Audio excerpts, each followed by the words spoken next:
ನಮಸ್ಕಾರ, welcome back to mom's kitchen. Already ನೀವು ತಮ್ಲೇನಲ್ಲಿ ನೋಡಿರೋ ಹಾಗೆ ಇವತ್ತೊಂದು 5 ಥರದ ಹೆಲ್ದಿ ಡ್ರಿಂಕ್ಗಳನ್ನ ತೋರಿಸ್ತಾ ಇದ್ದೀನಿ. ನಾನಿಲ್ಲಿ ರಾತ್ರಿನೇ ಸೋಂಪು ಮತ್ತು ಜೀರಿಗೆನ ನೆನೆ ಹಾಕಿದ್ದೆ. ಇವಾಗ ಒಂದು ಪಾತ್ರೆಯಲ್ಲಿ ಕುದಿಸ್ತಾ ಇದ್ದೀನಿ. ರಾತ್ರಿನೇ ನೆನೆ ಹಾಕಿದರೆ ತುಂಬ ಚೆನ್ನಾಗಿ ಅದು ಅಬ್ಸರ್ಬ್ ಆಗಿರುತ್ತೆ. ಸೊ ಹಂಗಾಗಿ ರಾತ್ರಿನೇ ನೆನೆ ಹಾಕಿ, ಇಲ್ಲ ಅಂದರೂ ಪರವಾಗಿಲ್ಲ, ಬೆಳಗ್ಗೆನೇ ಒಂದು 10 ನಿಮಿಷ ನೆನೆ ಹಾಕ್ಬಿಟ್ಟು ಕುದಿಸ್ಬೋದು.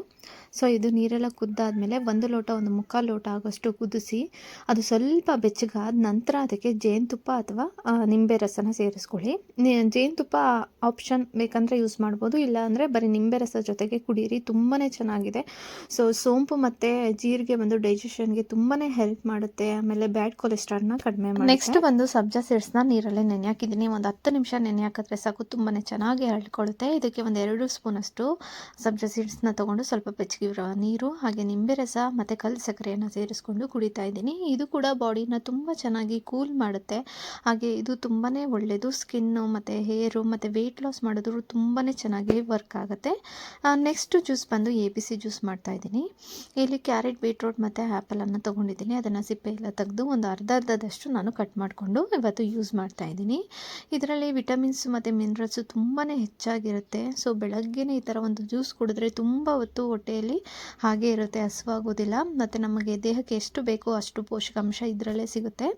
ಇದನ್ನು ಸೋಸ್ಕೊಂಡು ಕುಡಿಯೋದನ್ನು ಅಭ್ಯಾಸ ಮಾಡಿ, ಯಾಕಂದರೆ ಸಿಪ್ಪೆ ಜೊತೆಗೆ ತಿಂದಾಗ ಫೈಬರ್ ಕೂಡ ಹೋಗಿ ನಮಗೆ ಡೈಜೆಷನ್ಗೆ ಸ್ವಲ್ಪ ಪ್ರಾಬ್ಲಮ್ ಆಗುತ್ತೆ.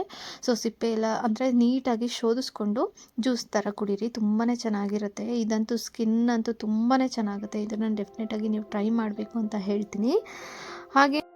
ಹಾಗೆ ಸಬ್ಜಾ ಸೀಡ್ಸಲ್ಲಿ ಮಕ್ಕಳಿಗೆ ಇಷ್ಟ ಆಗೋ ಥರ ಒಂದು ಜ್ಯೂಸ್ ಮಾಡಿ ತೋರಿಸ್ತಾ ಇದ್ದೀನಿ. ಇಲ್ಲಿ ನೋಡಿ, ಸಬ್ಜಾ ಸೀಡ್ಸ್ನ ನೀರಲ್ಲಿ ನೆನೆ ಹಾಕಿದ್ದೆ. ಅದನ್ನು ಇವಾಗ ಸಮ ಪ್ರಮಾಣದಲ್ಲಿ 2 ಲೋಟಗಳಿಗೆ ಡಿವೈಡ್ ಮಾಡ್ಕೋತಾ ಇದ್ದೀನಿ. ಈಗ ನಾನು ಇದಕ್ಕೆ ಜಾಗ್ರಿ ಅಂದರೆ ಬೆಲ್ಲದ ಪುಡಿಯನ್ನು ಸೇರಿಸ್ಕೋತಾ ಇದ್ದೀನಿ.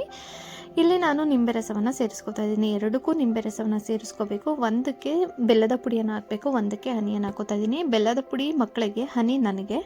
ಸೊ ಮಕ್ಕಳು ಸ್ವಲ್ಪ ಏನಾದರೂ ಹೊರ್ಗಡೆ ಜ್ಯೂಸ್ನ ಇಷ್ಟಪಡ್ತಾ ಇರ್ತಾರಲ್ವ, ಅವ್ರಿಗೆ ಈ ಥರ ಒಂದು ಜ್ಯೂಸ್ ಕೊಡಿ, ತುಂಬಾ ಖುಷಿಯಾಗಿ ಇಷ್ಟಪಟ್ಟು ಕುಡಿತಾರೆ. ಹಾಗೆ ಇನ್ನೊಂದು ಹೆಲ್ದಿ ಜ್ಯೂಸ್ ಮಾಡಿ ತೋರಿಸ್ತಾ ಇದ್ದೀನಿ. ನಾನಿಲ್ಲಿ ಕ್ಯಾರೆಟನ್ನು ತೊಗೊಂಡಿದ್ದೀನಿ. ಒಂದು ಕ್ಯಾರೆಟನ್ನು ನೀಟಾಗಿ ಸಿಪ್ಪೆ ಎಲ್ಲ ತೆಗೆದು ಅದನ್ನು ನೀಟಾಗಿ ಚಿಕ್ಕದಾಗಿ ಕಟ್ ಮಾಡ್ಕೋತಾ ಇದ್ದೀನಿ. ಇದಕ್ಕೆ ನಾನು ಒಂದು ಆರೆಂಜನ್ನು ಸೇರಿಸ್ಕೋತೀನಿ. ಆರೆಂಜ್ ಮತ್ತು ಕ್ಯಾರೆಟಲ್ಲಿ ವಿಟಮಿನ್ ಸಿ ಹೆಚ್ಚಾಗಿರೋದ್ರಿಂದ ಕಣ್ಣಿನ ಹೆಲ್ತಿಗೆ ತುಂಬಾ ಒಳ್ಳೆಯದು, ಹಾರ್ಟ್ ಹೆಲ್ತ್ಗೆ ತುಂಬ ಒಳ್ಳೆಯದು. ನೋಡೋದಕ್ಕೂ ಅಷ್ಟೇ ತುಂಬ ಕಲರ್ಫುಲ್ ಆಗಿದೆ. ಮಕ್ಕಳು ಕೂಡ ಇಷ್ಟಪಟ್ಟು ಕುಡಿತಾರೆ. ಮಕ್ಕಳು ಕೂಡ ಕುಡಿಬೋದು, ದೊಡ್ಡವರು ಕೂಡ ಕುಡಿಬಹುದು. ಇದನ್ನು ವೆಯ್ಟ್ ಲಾಸ್ ಮಾಡೋರು ಬೆಳಗ್ಗೆನೇ ಈ ಥರ ಒಂದು ಜ್ಯೂಸ್ನ ಕುಡಿದ್ಬಿಟ್ರೆ ತುಂಬ ಹೊತ್ತು ಹಸಿವೆ ಆಗೋದಿಲ್ಲ, ಅಷ್ಟು ಚೆನ್ನಾಗಿರುತ್ತೆ.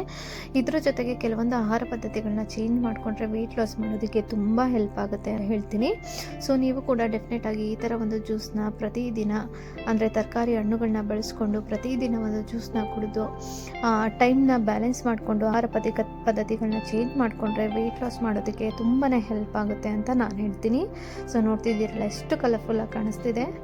ಕೊನೆಯದಾಗಿ ಒಂದು ಸಿಂಪಲ್ ಆಗಿರುವಂತಹ ಜ್ಯೂಸ್ ತೋರಿಸ್ತಾ ಇದ್ದೀನಿ. ಇದು ಬಿಸಿನೀರನ್ನು ಹಾಕ್ಕೊಂಡಿದ್ದೀನಿ. ಬೆಚ್ಚಗಿರುವ ನೀರಿಗೆ ನಿಂಬೆ ರಸ ಮತ್ತು ಹನಿಯನ್ನು ಸೇರಿಸ್ಕೊಂಡು ಕುಡಿಯೋದು. ಇದಂತೂ ತುಂಬ ಜನಕ್ಕೆ ಗೊತ್ತಿರುತ್ತೆ. ಸೊ ಇದು ತುಂಬಾ ಎಫೆಕ್ಟಿವ್ ಆಗಿದೆ. ಅಂದರೆ ಸ್ವಲ್ಪ ಜನ ಸ್ವಲ್ಪ ದಿನ ಕುಡಿದ್ಬಿಟ್ಟು ಬಿಟ್ಬಿಡ್ತಾರೆ. ಇದನ್ನು ಕಂಟಿನ್ಯೂಸ್ ಆಗಿ ಕುಡಿತಾ ಬನ್ನಿ, ನಿಮಗೆ ರಿಸಲ್ಟ್ ಗೊತ್ತಾಗುತ್ತೆ. ನೋಡಿದ್ರಲ್ಲ, ಒಂದು 4ರಿಂದ 5 ಥರದ ಸಿಂಪಲ್ ಆಗಿ ಮಾಡುವಂತಹ ಹೋಮ್ ಮೇಡ್ ಜ್ಯೂಸ್ಗಳನ್ನು ತೋರಿಸಿದ್ದೀನಿ. ಇದು ತುಂಬಾ ಎಫೆಕ್ಟಿವ್ ಆಗಿರುತ್ತೆ. ಇದ್ರ ಜೊತೆಗೆ ಇನ್ನೂ ಕೆಲವೊಂದು ಜ್ಯೂಸಸ್ಗಳು ಇದೆ, ಅದನ್ನು ಕೂಡ ಮುಂದೆ ತೋರಿಸ್ತೀನಿ. ಸೊ ಸದ್ಯಕ್ಕೆ ಇಷ್ಟನ್ನು ತೋರಿಸಿದ್ದೀನಿ. ಇಷ್ಟ ಆದರೆ ಒಂದು ಲೈಕ್ ಮಾಡಿ, ಫಾಲೋ ಮಾಡೋದನ್ನು ಮರಿಬೇಡಿ. ಹಾಗೆ ನಿಮ್ಮ ಫ್ರೆಂಡ್ಸ್ ಮತ್ತು ಫ್ಯಾಮಿಲಿ ಜೊತೆ ಶೇರ್ ಮಾಡ್ಕೊಳ್ಳಿ. ಯಾರೆಲ್ಲ ನನ್ನ ಚಾನಲ್ಗೆ ಫಸ್ಟ್ ಟೈಮ್ ನೋಡ್ತಾ ಇದ್ದೀರಾ, ದಯವಿಟ್ಟು ಸಬ್ಸ್ಕ್ರೈಬ್ ಮಾಡಿ ಅಂತ ಕೇಳ್ಕೊತೀನಿ. Thank you. ಮತ್ತೆ ಸಿಗ್ತೀನಿ ಇನ್ನೊಂದು ವಿಡಿಯೋದೊಂದಿಗೆ. ಹಾಗೆ ನಿಮ್ಮ ಅನಿಸಿಕೆ ಅಭಿಪ್ರಾಯಗಳನ್ನ ಕಮೆಂಟ್ ಮಾಡಿ ತಿಳಿಸಿ. ಹಾಗೆ